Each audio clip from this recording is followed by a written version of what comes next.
Pada malam hari ini alhamdulillah kita semua mendapat nikmat luar biasa, bisa berkumpul di Universitas Kebanggaan Nahdlatul Ulama di Jawa Tengah, Universitas Wahid Hasyim. Ini Universitas Wahid Hasyim ini kebanggaan NU. Dulu mungkin kalau kita bicara sekitar 30 tahun lalu, Nahdlatul Ulama itu belum terbayang punya kampus seperti ini. Dulu yang punya kampus besar adalah saudara tuanya NU, Muhammadiyah yang besar-besar itu dulu. Universitas atau rumah sakit. Tapi itulah, umat Islam harus kerjasama. NU sejak dulu memang kerjasamanya baik dengan Muhammadiyah, karena Muhammadiyah dulu menyiapkan universitas dan rumah sakit, NU menyiapkan mahasiswa dan pasiennya. Dulu. Ya. Sehingga dulu sampai ada seorang yang asalnya dari Madura itu. Ini saya cerita dari paman saya. Pak D lah, kalau orang Jawa saya memanggilnya Pak D. Profesor Dr. K. Ma'ruf Amin, Pak Wapres itu kakaknya ibu saya. Jadi kalau ibu saya dari Banten, kalau ayah saya dari Pekalongan, tempatnya Habib Lutfi, cuman kami di Mbuaran. Tapi kubur ayah saya tadi cerita dengan beliau di Sapuro. Sapuro makamnya Al-Arif Billah Al-Habib Ahmad Al-Attas Waliullah. Saya kecil dulu ya ziarahnya Sapuro. Orang Pekalongan itu dulu saking fanatiknya sama Sapuro, ada orang kemudian melakukan lagu sepertinya Arab, dianggapnya surat Al-Isra. Nenek-nenek itu semua langsung jawab Allah, begitu Prof. Padahal itu bahasa Jawa. Melaku liwati kuburan Sapuro. Allah, nenek-nenek itu dikiranya surat Al-Isra. Profesor Dr. Ki Haji Ma'ruf Amin, Pak Wapres, itu cerita orang NU terutama di Jawa Timur, itu Madura, itu mayoritas NU. Semua tahu itu. Saking kuatnya NU di Madura, itu belum ada gubernur kecuali NU di sana. Wali kota, bupati NU. Biasanya lurah NU. Bahkan saking kuatnya NU di Jawa Timur, di terminal Bungurasi Sidoarjo itu copetnya saja NU. Copetnya NU itu saking kuatnya NU. Nah, Ki Ma'ruf cerita tahun 70-an itu ada orang Madura ditanya tentang bagaimana perkembangan NU di Madura. Kata Kiai, bagaimana perkembangan NU di Madura? Alhamdulillah Kiai, NU di Madura mayoritas tak iya? Oh, mayoritas. Mayoritas itu berapa persen kata Pak Kiai? 90% Pak Kiai. Oh, pikir Kiai kalau NU 90% berarti yang 10%-nya Kristen, Katolik, Hindu, Buddha, Konghucu. Lah kata Kiai yang 10% tolong perinciannya bagaimana? Yang 10% Muhammadiyah Kiai. Jadi Muhammadiyah itu dianggapnya non muslim apa ya? Nah, saking fanatiknya orang Madura itu kalau punya anak tamat aliyah, tamat SMA, begitu mau kuliah dipesennya jangan kuliah di kampus Muhammadiyah. Tapi waktu itu memang NU belum punya seperti Unwahas yang kita lihat ini luar biasa, beri tepuk tangan. Waktu itu belum punya. Unwahas kan baru berapa tahun ini? 23. Maka anaknya berangkat ke Jogja, Bib. Kuliah di Jogja, cari kampus NU belum. Kalau sekarang alhamdulillah di Jogja saudara-saudara NU punya UNU namanya. Universitas Nahdlatul Ulama. Baru selesai dibangun. Alhamdulillah tanahnya dari Kanjeng Sultan dan dapat dana bantuan dari luar negeri, Uni Emirat Arab dan lain sebagainya, kurang lebih 600 miliar. Itu kampus NU yang baru dan megah. Madura ini kuliah di Jogja, cari kampus NU waktu itu belum ada. Akhirnya masuk, bener tidak di kampus Muhammadiyah, Bib, tapi di kampus Ahmad Dahlan. Jadi bukan UMY tapi Ahmad Dahlan. Sampai selesai, sampai mau diwisuda, datang ke bapaknya di Madura. Bapak, saya alhamdulillah sudah selesai kuliah. Di mana kuliahnya? Di kampus Ahmad Dahlan. Sip, yang penting jangan Muhammadiyah. Yang penting jangan kampus Muhammadiyah. Itu dulu, sekarang tidak. Memang orang Madura terkenal itu pandai sekali bersilat lidah. Wong saya ke Australia, ke Sydney, dengar cerita ada nelayan Madura ke Australia, ketangkep sama polisi laut Australia. Kata polisi laut Australia, Anda ini telah melanggar wilayah laut Australia. Apa kata nelayan Madura? Dobo abo, mulai kapan ini laut jadi punya sampean? Ini laut Tuhan, katanya. Lu Anda ini telah mengambil ikan kami, ikan Australia. Apa kata nelayan Madura? Lu bagaimana sampean ini? Ini ikan dari Sumenep lari ke sini saya kejar, katanya. Masya Allah, itu kalau orang Madura susah dilawan. Lah, saudara-saudara, ini cerita ya tentang bagaimana fanatiknya orang NU dulu, tapi ingin kuliah belum punya kampus yang bagus NU. Saya, Prof, setengah bulan lalu diundang ke Unisma. Unisma juga kampus kebanggaan Nahdlatul Ulama di Jawa Timur, adanya di Malang, karena muridnya sekarang Unisma ada 25.000. Masya Allah. Nah, saya berharap kalau tahun depan kita kesini, Beb, katanya mau diundang lagi, wallahu alam, ini benar ya? Ini nanti saya berharap kampus Unwahas ini mahasiswanya dari 12.000, tahun depan bisa terus naik, minimal ya kalau belum bisa 20.000, 15.000 Unwahas ini. Insya Allah bisa.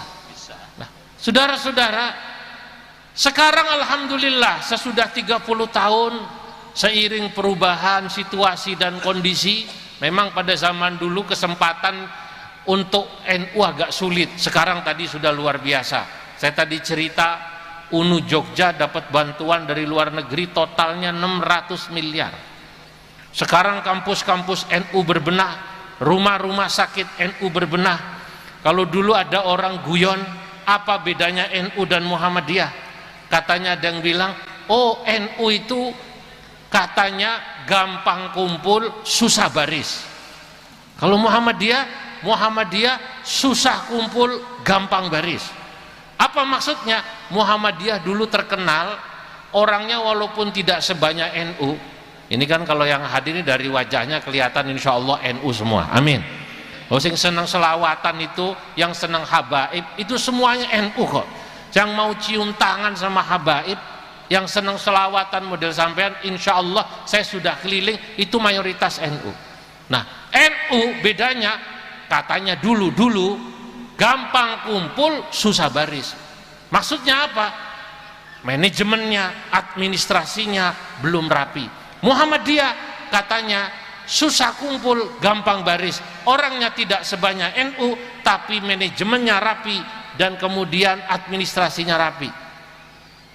Kula niku, Beb, kalau diundang ten masjid NU sama di masjid Muhammadiyah, di kampus NU, kampus Muhammadiyah bisa membedakan. Kemarin Bapak Menko PMK Muhammadiyah, Profesor Dr. Ahmad Muhajir Effendi, bilang, Kiai nanti kapan-kapan saya undang ke UMM. Dulu beliau rektor UMM, Prof. Saya biasanya bisa membedakan kalau ngisi di kampus NU, di masjid NU sama di Muhammadiyah. Itu kalau di Muhammadiyah itu biasanya rada tertib administrasi. Begitu selesai ceramah, Bib, diminta tanda tangan. Apa ini, kata saya? Anu Pak Kiai, administrasi. Nah, itu kelihatan itu di kwitansi, Prof. 10.000 misalnya ini misalnya. Oh, ini administrasi. Kalau di NU itu mboten, Bib. Biasanya asal diundang blesak. Nah, saya enggak tahu ini di Unwahas malam ini, Prof, enggak tahu itu. Lu kadang-kadang itu kalau di NU itu kalau main blesak ngamplop itu kiai ini kadang mikir kira-kira piro kita. Kiainya kadang-kadang penasaran, pengen tahu, akhirnya apa? Pura-pura nanya toilet, sebenarnya bukan pengen pipis, pengen weruh isi amplopnya piro gitu. Nah, saudara-saudara, itu dulu katanya NU gampang kumpul, susah baris. Tadi saya begitu sampai sini, ungkapan NU katanya gampang kumpul susah baris sekarang terpatahkan. Kenapa? Unwahas Universitas Wahid Hashim yang malam ini alladzi nahnul ana bisadadi, yang kita sedang ada di sini sekarang, membuktikan bahwa kampus NU keren-keren, hebat-hebat, prodi-prodinya, akreditasinya hebat, saudara-saudara. Ini menunjukkan bahwa NU sudah berubah. Lalu apa yang membedakan nanti dengan saudara kita Muhammadiyah?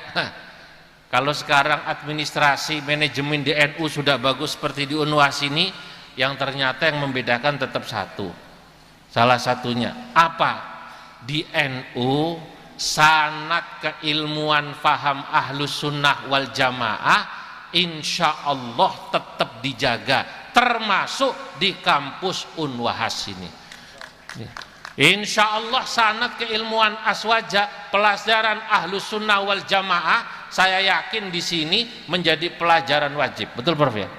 Supaya mahasiswa diajari apa itu yang namanya paham moderat, apa itu tawassut, apa itu tasamuh saling menghargai, apa itu tawazun seimbang. Ini bedanya. Karena sekarang saudara-saudara, anak-anakku, para mahasiswa yang saya hormati, para santri, zaman ini yang membahayakan adalah kalau kita terutama belajar agama tidak dari guru sanad yang jelas, dikhawatirkan maka orang yang belajar agama tidak dari sanad yang jelas, kemungkinannya dua yang dia dapat. Apa? Pahamnya salah atau salah paham. Salah paham atau pahamnya salah. Nah, ini bahaya. Dulu ada seorang sufi namanya Jalaluddin Ar-Rumi. Jalaluddin Ar-Rumi punya guru namanya Syekh Syamsuddin At-Tabrizi. Tabriz adanya sekarang ini di Iran. Saya pernah ziarah ke makamnya Imam Ghazali di Iran. Masya Allah, kurang dirawat. Tapi karena ini ulama madhab Syafi'i, guru kita semua, santri di pondok pasti ngaji kitab Ihya, saya ke sana. Syamsuddin At-Tabrizi gurunya Jalaluddin Rumi, penyair cinta yang terkenal. Jalaluddin Rumi kuburnya ada di Konya, waqad zurtu, alhamdulillah, di Konya di Turki. Gurunya Jalaluddin Ar-Rumi namanya tadi Syamsuddin At-Tabrizi menulis 40 kaedah cinta.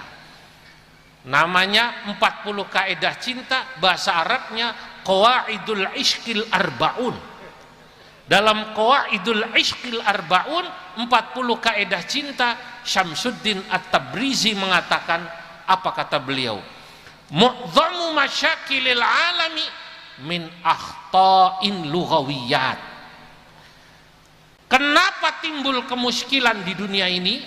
Kemuskilan di dunia ini timbul, orang bisa saling membenci, orang bisa saling mengkafir-kafirkan, mensesat-sesatkan, nantang-nantang yang lain, tidak percaya pada orang. Ya, sekarang lagi rame, kita tahu. Salah satunya bab orang yang tidak percaya tentang nasab orang lain misalnya. Ini kenapa terjadi? Menurut saya seperti yang dikatakan oleh Syekh Syamsuddin At-Tabrizi, min akhta'in lughawiyat, karena banyaknya kesalahpahaman. Kalau bahasa gampangnya kurang kumpul. Kalau kata anak sekarang, ngopinya kurang jauh. Ini orang kalau ngopinya kurang jauh, itu cirinya gampang menyalahkan orang. Maka saya, walaupun NU jelas, saya dari PBNU, saya hadir ke sini atas nama Wakil Ketua Umum Pengurus Besar Nahdlatul Ulama. Dari PBNU saya datang ke sini, saya tilik nengok kampus kebanggaan NU di Jawa Tengah Unwahas ini. Saya tilik. Nah, saudara-saudara, saya walaupun NU, saya kumpul sama teman-teman Muhammadiyah. Ya diundang, saya datang. Malah saya ada masjid yang tanda tangan Profesor Dr. Amin Rais. Di masjid itu lebih dari 20 tahun saya mengajar. Dulu pertama kali diminta ngajar di masjid ini, saya bingung, Beb. Loh aku NU kok dikon mulang nang kene. Saya tanya sama pengurusnya, sudah wafat, namanya almarhum Haji Sofyan, orang Muhammadiyah. Saya tanya, Pak Haji, ini nggak salah undang saya ini? Enggak, kita tahu kalau kiai orang NU katanya.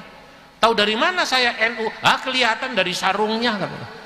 Lah orang NU niku sarungan terus. Kenapa? Ini sarung, ini bukan hanya simbol bahwa dia itu fleksibel. Sarungan kan fleksibel, makanya kiai-kiai NU beda sama profesor di kampus, Pro. Kalau kiai itu walaupun tiap malam keliling ke sana kemari, tapi karena alhamdulillah pakai sarung, itu anaknya tetap banyak.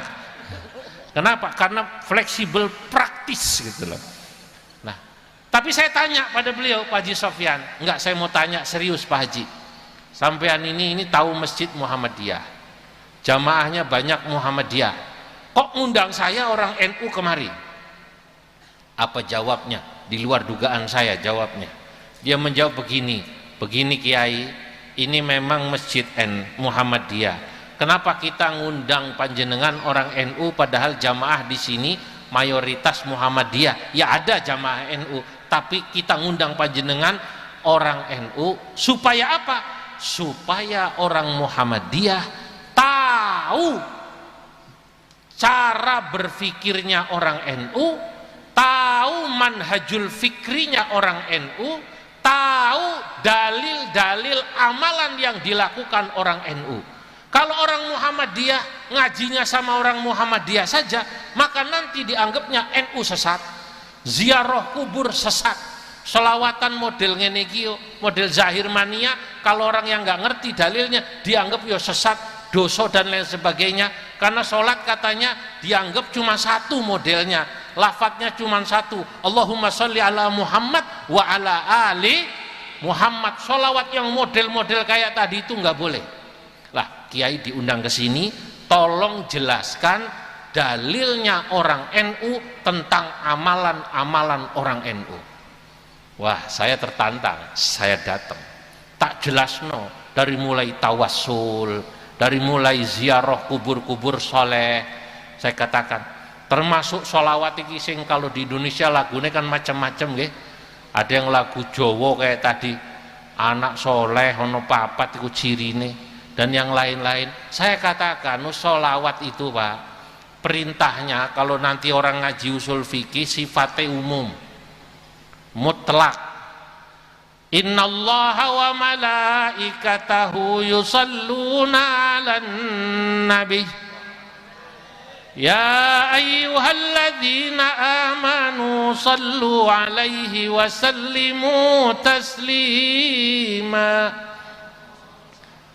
Perintahnya umum, tidak ada perintah khusus bahwa harus kalimatnya Allahumma sholli ala Muhammad. Lah itu ada hadisnya Kiai, itu hadisnya dalam konteks sholat, dalam konteks sholat kalimatnya jelas, sholawat Ibrahimiyah. Selain sholat, sholawat bebas, karena al-ibrah bil jauhar lal madhar, karena yang dilihat adalah isinya, bukan casing dan kulitnya. Itulah di NU. Maka ulama NU, saya katakan kepada jamaah-jamaah Muhammadiyah, di NU itu sholawatan kowe arep lagu Sunda oleh, Jawa ya kena, Madura ya silahkan. Bahkan misalnya nanti kalau Anda ke Sumatera, itu lagunya lain, Pak. Kalau niki ditakdirkan sebagai pengurus NU keliling, Pak. Kalau di daerah Sunda kemarin dari Sumedang saya pura-pura orang Sunda ngomongnya sim kuring begitu. Kalau nanti di Sunda saya selawatannya ngikutin Sunda. Ini orang Sunda, beliau Majalengka. Karena orang Sunda suruh selawatan seperti Az-Zahir ngikuti lagu-lagu Jawa, alamati anak soleh ono papat, tidak bisa. Mereka lagunya yang lain, Manuk Dadali, Ya Rabbi bi bil Mustafa balligh maqasidana waghfir lana ma madha ya wasi'al karami. Ini bangsa Cecep, Asep, Ujang. Saya ke Papua, ke Bovendigul. Bovendigul itu dari Merauke dulu, sekitar 5 tahun lalu, jalannya belum bagus, belum ada pesawat nyambung. Saya meresmikan madrasah dan masjid NU. Kaget Beb, kaget Prof. Di tengah hutan, di tempat di mana Bung Hatta dibuang, saya hadir meresmikan madrasahnya NU. Jamaahnya 3.000 orang semua itu, bukan orang hutan. Seragamnya hijau, NU semua. Nangis. Loh, selawatannya mengikuti kearifan lokal sana. Apuse kokondau. Ya Nabi salam alaik, ya Rasul salam alaik. Di Papua. Saya ke Sumatera Barat, keliling Sumatera Barat. Jangan dikira Sumatera Barat NU tidak banyak. Di kota ya Muhammadiyah, tapi Darmasraya, Pasaman Raya itu torekoh banyak di sana. Di sana orang Sumatera Barat kalau selawatan lagunya lagu Ayam Delape. Ayam Delape itu lagu Sumatera Barat. Ya Nabi salam alaika, ya Rasul salam alaika, ya Habib salam alaika, salawatullah alaika. Ayam Delape. Saya ke Riau, di Riau lagunya Melayu selawat, nggak bisa kayak orang Jawa sini, lagunya lagu Cindai. Ya Rasulullah salamun alaik,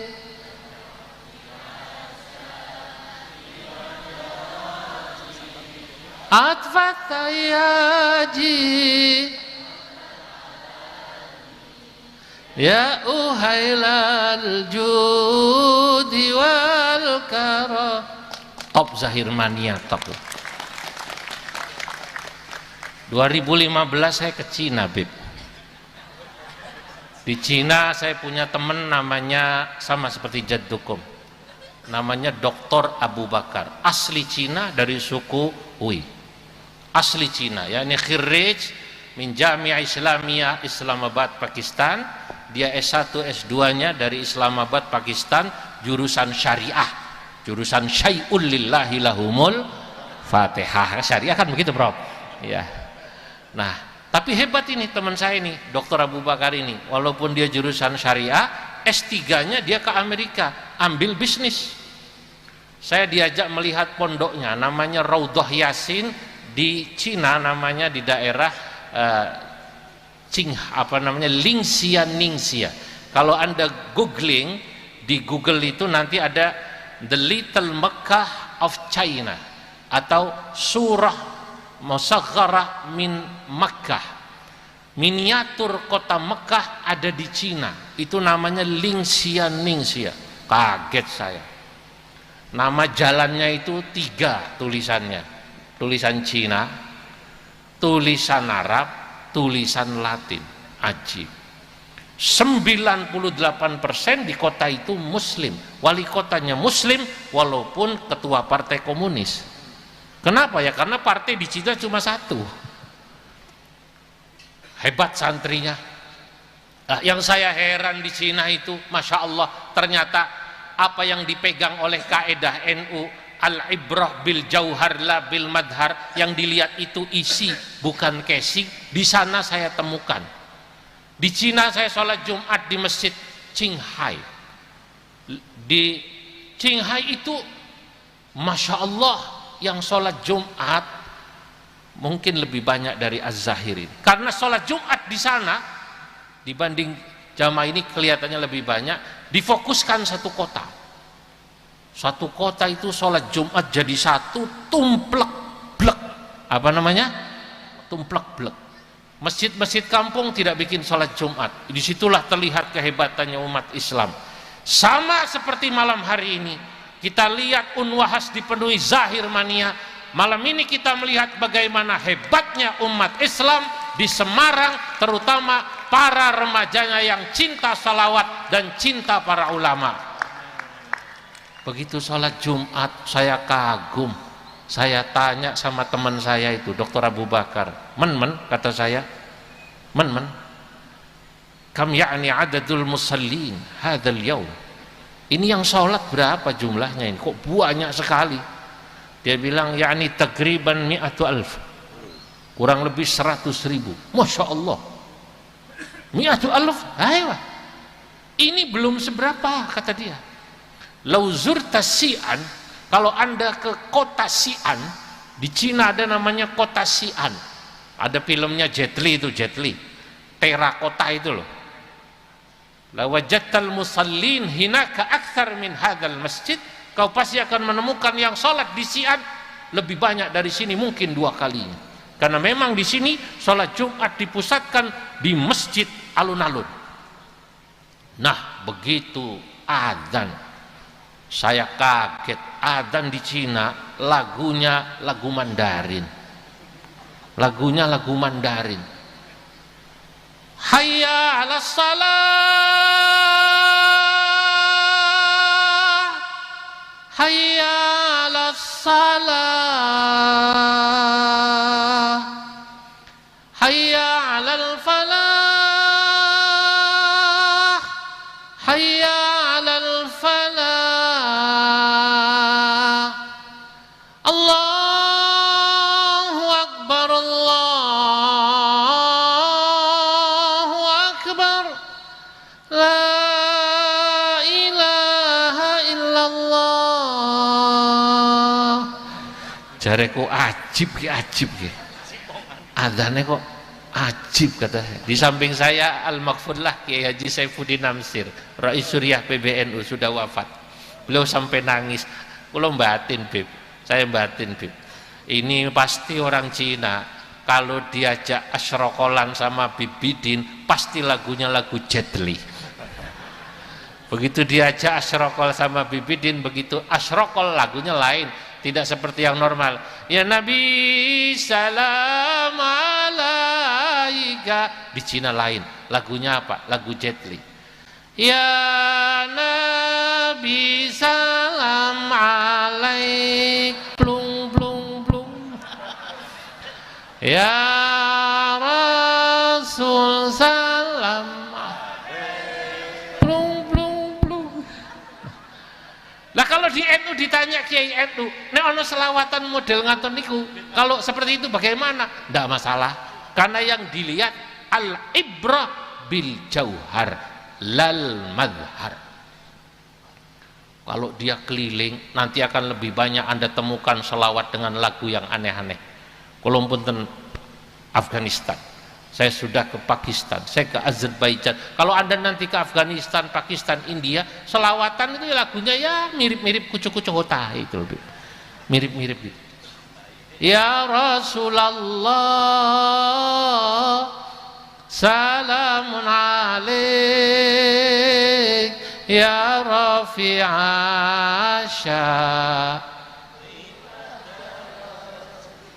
atfataya,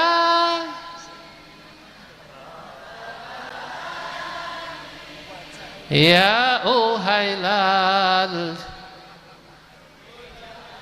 Lo kok jadi India kabeh wong ngene. Nah, inilah saudara-saudara. Nah, oleh karenanya penting kita tuh terus belajar, terus berkumpul supaya kita bisa menyerap banyak budaya, menyerap banyak ilmu. Dulu saya ngaji sama Mbah Sahal. Kita tahu Mbah Sahal termasuk yang ikut Mandegani ini nggih. Mbah Sahal Mahfud ini termasuk ikut mendirikan Unwahas. Nah, ini guru saya, beliau Rais Am PBNU sampai wafat. Beliau juga Mbah Sahal Mahfud adalah ketua Majelis Ulama sampai wafat. Itu beliau orang yang mengajarkan kami para santrinya untuk berpikir luas, bergaul luas, supaya apa? orang semakin luas pergaulannya, semakin luas ilmunya, semakin luas pengalamannya. Kalau kata anak muda, kalau ngopinya tambah jauh, insya Allah jadi orang yang moderat. Dalam satu bait saya katakan begini, wa man tawassa' fil ulumil mu'tadil wa kulli man tatarrafa asmah wa'tadil. Wa man tawassa'a fil ulumi, barang siapa orang yang ilmunya luas, pergaulannya luas, wawasannya luas, al mu'tadilu, dia akan menjadi orang yang moderat. Wakul, dan katakanlah liman tatarrafa, pada orang yang ekstrim. Kenapa orang jadi ekstrim? Kenapa jadi ekstrim kanan maupun ekstrim kiri? Ya, karena mereka pergaulannya kurang luas, ilmunya kurang luas. Katakan pada mereka, ismah wa'tadil, jadilah orang yang tasamuh, jadilah orang yang mau menghargai perbedaan, wa'tadil, jadilah orang yang moderat. Saya berharap insya Allah kita semua yang hadir, seluruh Zahir Mania yang hadir ini, menjadi orang-orang yang terus mau menambah ilmu dimanapun. Kita ikut berpegangan dengan akidah Ahlus Sunnah wal Jamaah, mengikuti para ulama dan habaib, menjadi orang-orang yang moderat. Karena Indonesia saat ini menjadi Islam terbesar karena jasa para ulama habaib.